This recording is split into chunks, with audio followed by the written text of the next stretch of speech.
What's the one thing in business spreading almost as fast as AI? AI risk. Every new AI tool, vendor feature, and integration creates another opportunity for something to go wrong.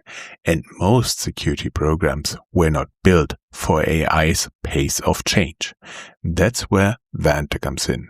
Vanta is the #1 agentic trust platform used by more than 16,000 fast-moving companies, including Synthesia, Nando's, and Granola.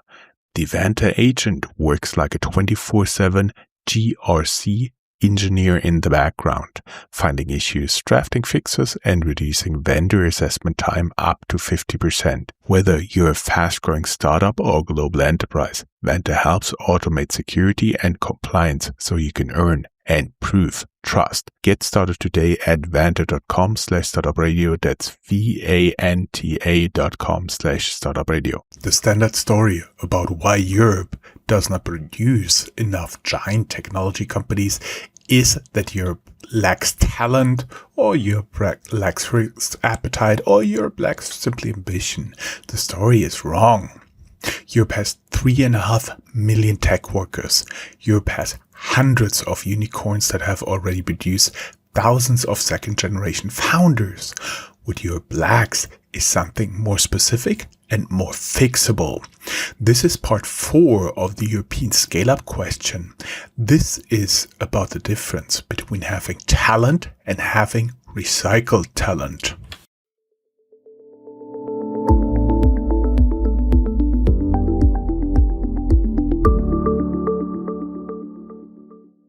Hello and welcome everybody. This is episode 769 of Startuprad.io, recorded solo by me, Joe Menninger from Frankfurt am Main, Germany.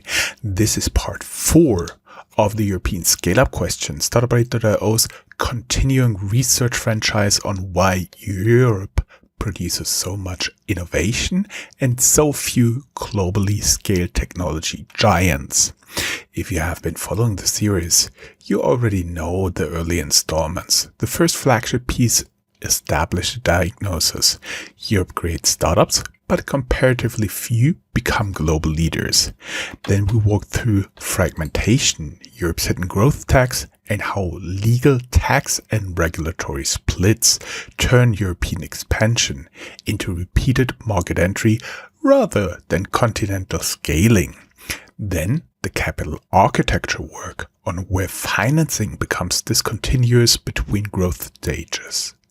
Then demand without deployment on how European institutions and corporations are slow to produce and deploy European innovation. How strategic customers themselves are a form of scale-up financing. Together, those 4 pieces trace the structural, financial, market, and operational sides of the gap. Today's installment adds the last of the core mechanisms, the human one, because none of the other pieces of the system work if the ecosystem cannot turn one generation of scale-ups into the operators, founders, angels, board members, and networks that build the next generation. That is what this episode is about. Not a talent shortage, a recycling problem. For everybody thinking about, what is that? Think about the PayPal mafia. Over the next roughly half hour, I'm going to walk you through what the data actually says about the European tech talent, which is not what the consensus story claims.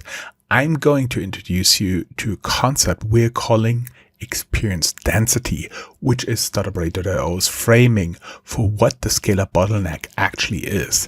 Then I'm going to walk you through the founder factory data that shows the recycling mechanism is real and measurable.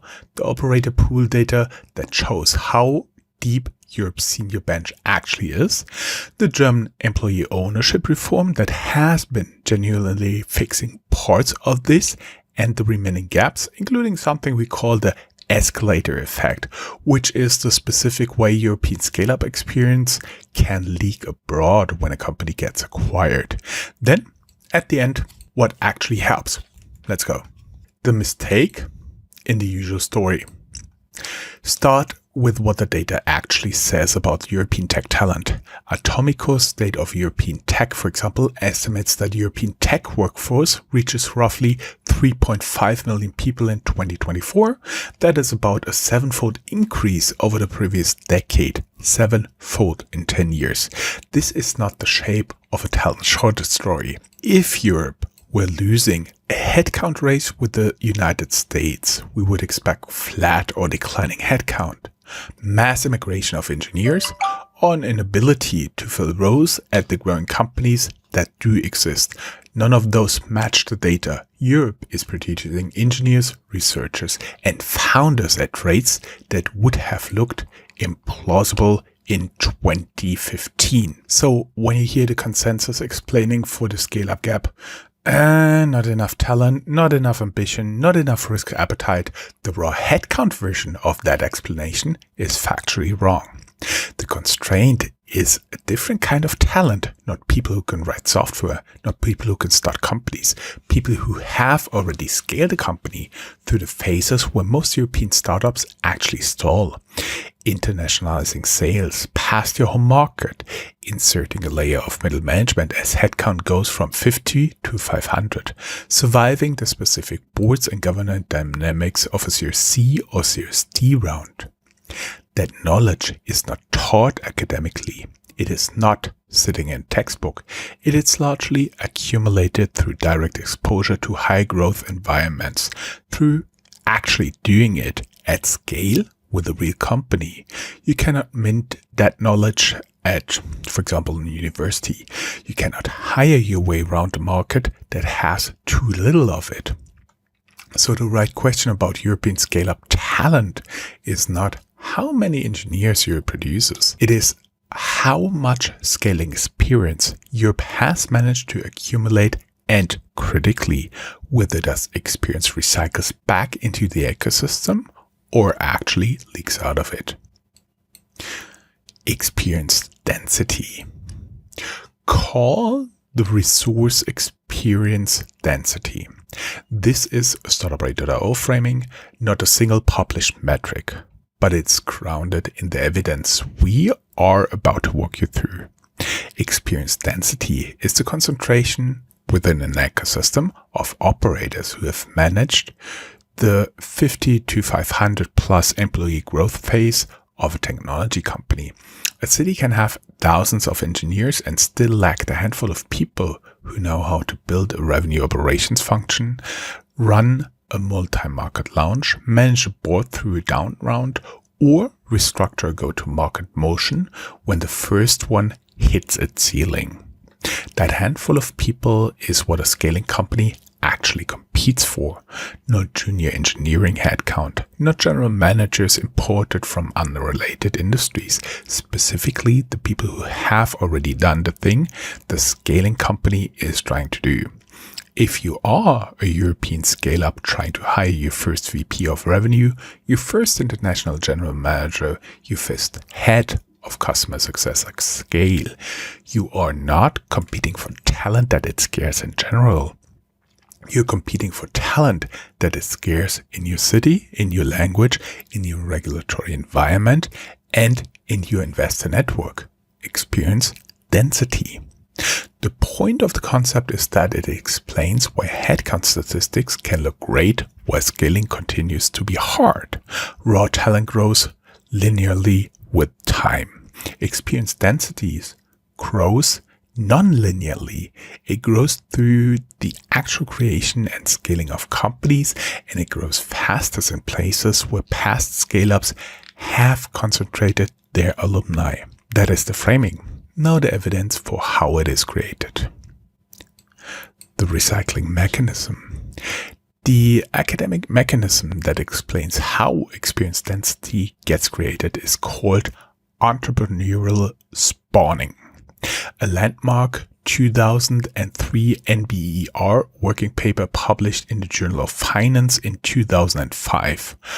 Paul Gompers, Josh Lerner, and David Scharfstein showed that venture-backed firms and public firms in entrepreneurial regions act as a source of new ventures.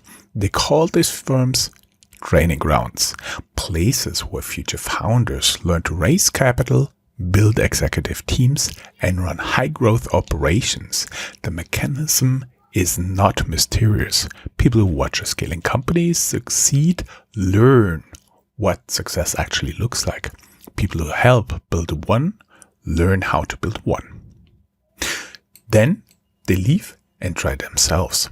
10 years later, in 2013, researchers at Maastricht University published follow-on work in small business economics using a Dutch cohort from 1999 to 2004. They found something important. Ventures spawned from well-performing firms tended to perform better financially themselves. The knowledge that transfers from a successful scale-up is not just how to run a company. It's specifically how to run a company that works. There is quality inheritance. The implication is direct and it changes how you should think about scale-up policy. Successful scale-ups are not just companies. They're institutions that train the next generation of founders and operators. If the ecosystem lets that experience recycle locally. The word to emphasize here is locally, because if the experience recycles, but it recycles in a different city, a different country, the original ecosystem does not compound. Founder factories. Now, here is what makes this a live European story rather than a theoretical one. The recycling is now measurable. It is happening and the data is public.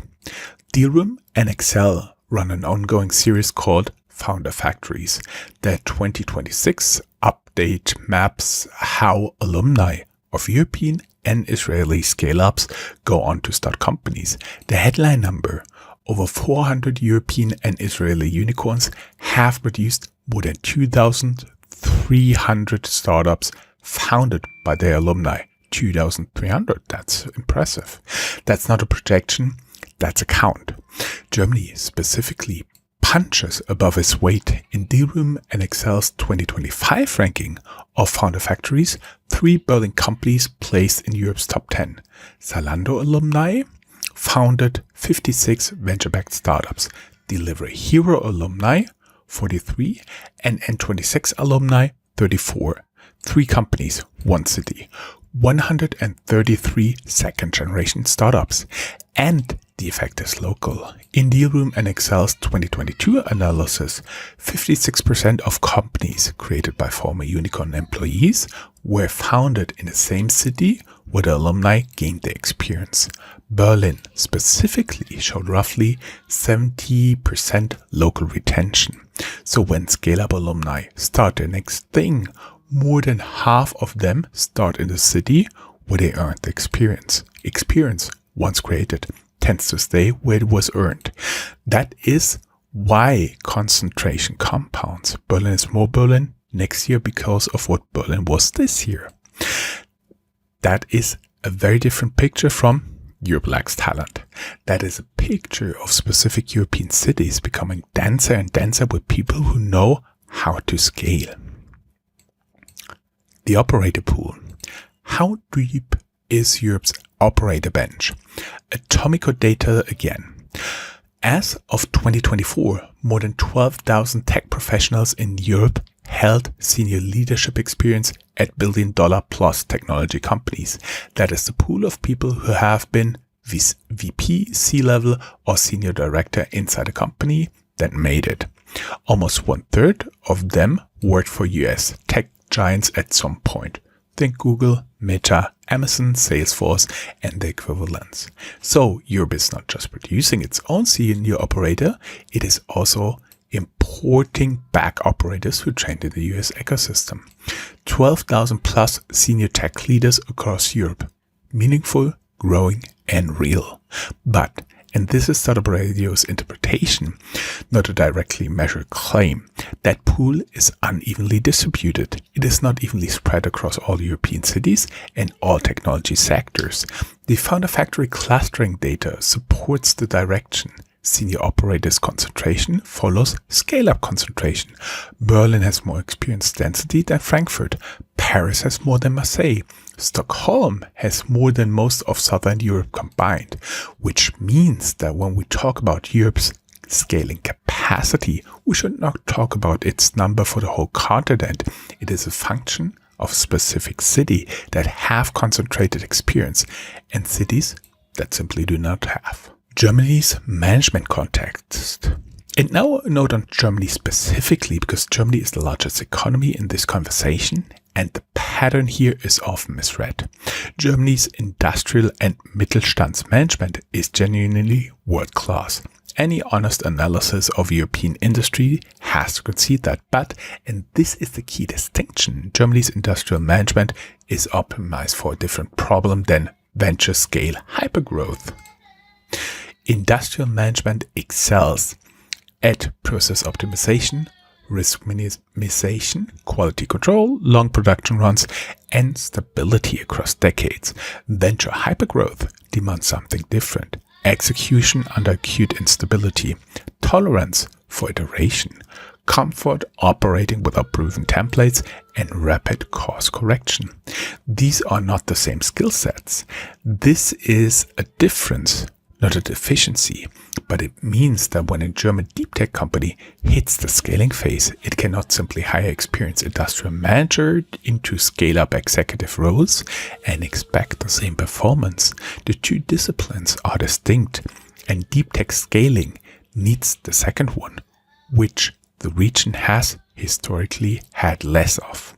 This is a quality assessment. I'm offering it as a commentary, not as a measured superiority, but it is directly relevant to why don't more German deep tech companies scale globally. It is a real question even in country full of excellent managers. Germany's policy turn. The German government has structurally recognized this and has been trying to fix parts of it. The federal government's 2022 scale-up strategy named talent and employee ownership among its top 10 action fields. That was not a vague strategy document. It named specific mechanisms that were broken and needed policy intervention.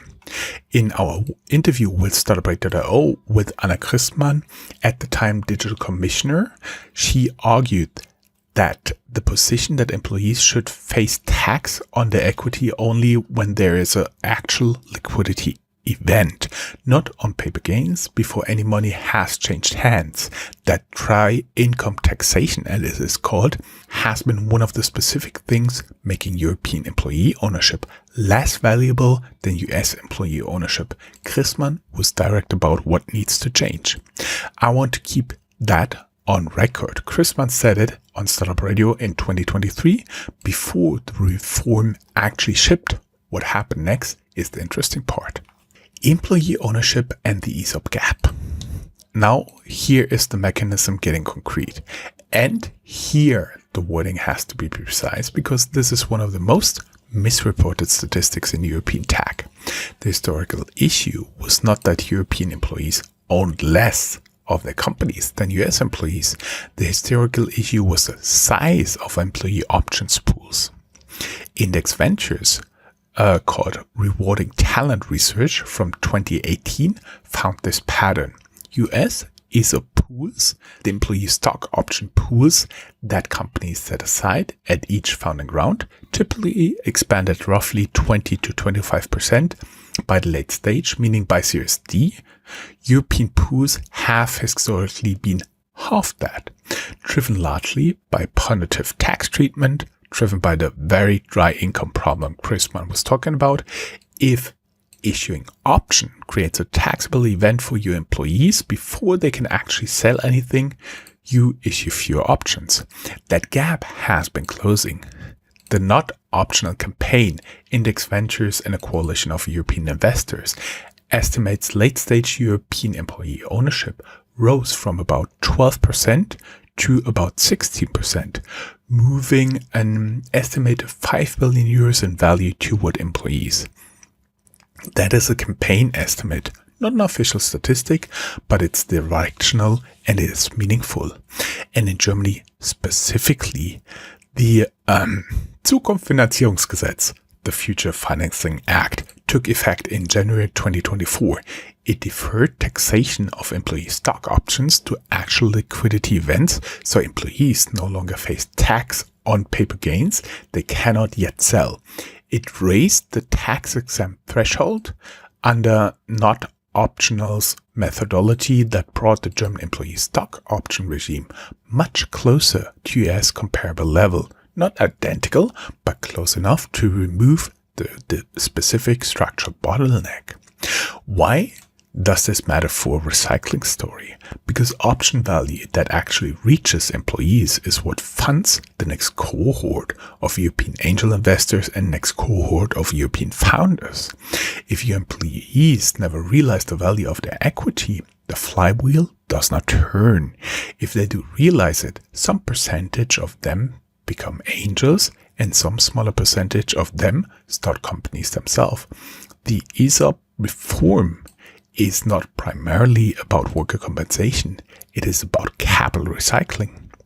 If your firm is a fund, a scale-up or corporate strategy team that needs to be visible in European scale-up policy conversation, you can become a partner at Startuprad.io, link down here in the show notes. The 2026 strategy.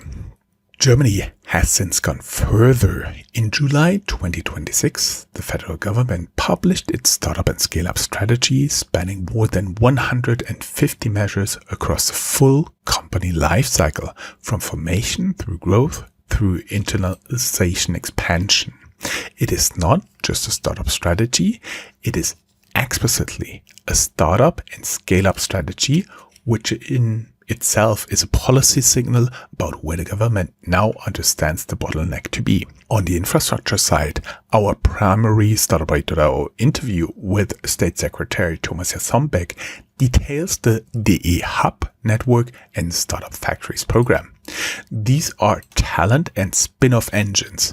They are designed to increase the rates at which universities and research institutions produce spin-off companies and to create scale-up support in specific locations rather than diffusing it thinly across every German city. Now here is Startup Radio's honest assessment. Startup factories can increase the rate of venture formation. Yes, they can absolutely produce more startups. What they cannot instantly create is experienced scale-up operators, because experienced scale-up operators are, by definition, people who have already scaled companies. Makes sense, right? You have to actually have the scale-ups before you can produce alumni. Policy creates the pipeline. Time and successful scale-ups actually happening creates the operators. That is not criticism of the strategy. It is a note about what to expect from it and when. The escalator effect. Now the harder part of the story. Creating experience density is not enough if it leaks. Cross-border mergers and acquisitions are part of a healthy startup ecosystem. Founders, employees deserve liquidity. Investors deserve returns. Acquiring companies deserve access to European technology and European teams. There's nothing wrong with cross-border M&A as such. The specific problem is what happens after. When a European scale-up gets acquired by a US company and the R&D stays in Europe, but headquarters and strategic decisions making moves abroad, the local ecosystem loses something very specific. It loses the training ground for the most senior executive functions. The global capital allocation function, the legal and the IPO function, the C-suite strategic decision-making function. I think of this possible mechanism as an escalator effect. When the top of the organizational escalators lift out of Europe and moves to US headquarters, the European office ends up training mid-tier operators and specialized functional leaders rather than complete C-suite decision makers. So the R&D talent stays. The junior operator talent stays. But the top of the operator pyramid, the people who would otherwise have gone to run the next generation of scale-ups as CEOs or to sit on their board or to lead their global expansion, that group increasingly gets into formative senior experiences outside of Europe. I want to be careful about how I position that. The escalator effect is a Startup Radio analytical lens. It is not a documented continent-wide statistical pattern. What it rests on is the European Investments Bank 2024 Scale-Up Gap research, which shows how financing constraints push European scale-ups toward relocation, foreign listing, and foreign acquirers, draining what the EIB calls the local flywheel. That documented phenomenon is real. The escalator effect framing is my attempt to name a specific mechanism inside it. Take it as a lens for thinking, not a measured fact. Secondary liquidity. There is a lever that works before the IPO, before the ecosystem needs to wait for a full exit or even to start recycling. Mid-stage employees, tender offers, and secondary market transactions let operators and early employees realize part of their equity personally without forcing the company to premature exit. Revolut's 2024 employee secondary share sale is a concentrated European example. Employees who had been at the company for years were able to sell some of their options and turn paper wealth into actual money without Revolut having to IPO or sell. The careful claim about what this does for the ecosystem. Secondary liquidity can shorten the time before employees are able to recycle capital back into the ecosystem, for example, as angels and as founders. Instead of waiting 6 to 8 years for an IPO, an employee who did a secondary sale in year 5 can start writing angels checks in year 6. That is meaningful. The stricter claim, the secondary liquidity has been proven to accelerate ecosystem recycling continent-wide. It is not something the current evidence directly supports. The mechanism exists. It is spreading. It is a good thing for the operators who use it. But the causal effect on ecosystem-wide recycling is still to be measured. I'm naming that as a direction bet, not as a data point. Startuprad.io is where the European founders, VCs, corporate strategists, and policy institutions show up when they want to understand the European scale-up conversation as it actually is. Evidence first, even-handed, and specific. Partner with us to reach that audience with your firm story. What actually helps pulling the mechanism together?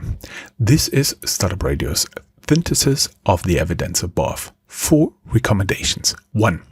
Treat scale-ups as training institutions. When a European scale-up succeeds, the ecosystem does not just get one successful company, it gets a training institution for future founders and operators. Policy should be designed to keep the alumni of successful scale-ups in region and the capital in region, because both of those inputs feed the compounding effect. 2. Finish the employee ownership reform job across Europe. Germany's Future Financing Act was a good step. Not optional, identifies 7 European countries that now match or beat US stock option policy. That means the majority of European countries still does not. Finishing the pan-European alignment of employee stock option regimes through something like a EU ESOP or 28th regime for European equity is one of the most direct policy levers available to increase the rate of capital recycling. When more employees realize value from their options, more of them become angels and founders, and it's a compounding effect. 3. Support secondary liquidity mechanisms, not because they will single-handedly solve the recycling problem, but because they materially shorten the time between when an employee gains scaling experience and when that employee is in a position to fund the next generation. Framework that supports secondary tender offers both at company level and at investor level is a small structural intervention with a plausibly large downstream effect. 4. Address the escalator effect retention leak. This is the hardest one because it points back at the early installments of the series. Retention of C-suite strategic functions in Europe requires late-stage capital, public market depth, deep enough that European scale-ups do not need to relocate to raise growth capital or to go public.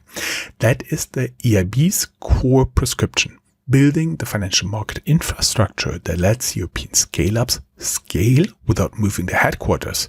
It is the connective tissue between this episode and every other episode in the series. The scale-up question verdict. Let me close. Europe's scale-up gap is often narrated as a failure of nerve. Europeans, the story goes, are too cautious, too regulated, too risk-averse to build the great technology companies of the 21st century. That is not what the data says. The data says Europe has built the raw inputs, 3.5 million tech workers, 12,000 plus senior operators, 400 plus unicorns already producing 2,300 alumni-founded startups. The raw inputs are there. The startups are there. The successful scale-ups are there in growing numbers. What the data also says is that Europe is still learning to recycle, to turn each successful scale-up into the training ground and the capital source for the next generation. Some parts of that recycling mechanism are built. Again, some parts of this recycling machinery are being built. The Zukunftsfinanzierungsgesetz worked. The 2026 startup and scale-up strategy is comprehensive. Secondary liquidity is spreading. Founder factories are compounding in specific European cities. Other parts are still broken. The escalator effect leaks the top of the operator pyramid. Most European countries have not finished ESOP reform, and the late-stage capital infrastructure that would prevent forced relocations is still under construction across the continent. The scale-up gap is not a talent shortage. It's a recycling gap. Fix the recycling and the density compounds on its own. That was part 4 of the European scale-up question. If you found this useful, please rate and review Startuprad.io wherever you're listening or watching this. The companion blog posts with the full evidence table, dissertation-ready statistics, the founder factory data, and the ESOP reform timeline, and the complete source list is at Startuprad.io. The full series is worth reading as a corpus. The central pillar is called the European Scale-Up Question. The 3 prior installments are fragmentation, Europe's hidden growth tax, the European scale-up gaps, why startups don't become tech giants, and demand without deployment. Together with this episode, they trace the structural, financial, market, and human sides of the connected question. Part 5 is coming. Subscribe on YouTube, Apple Podcasts, Spotify, and wherever you find your audio. This has been Joe Menninger for Startuprad.io. See you soon.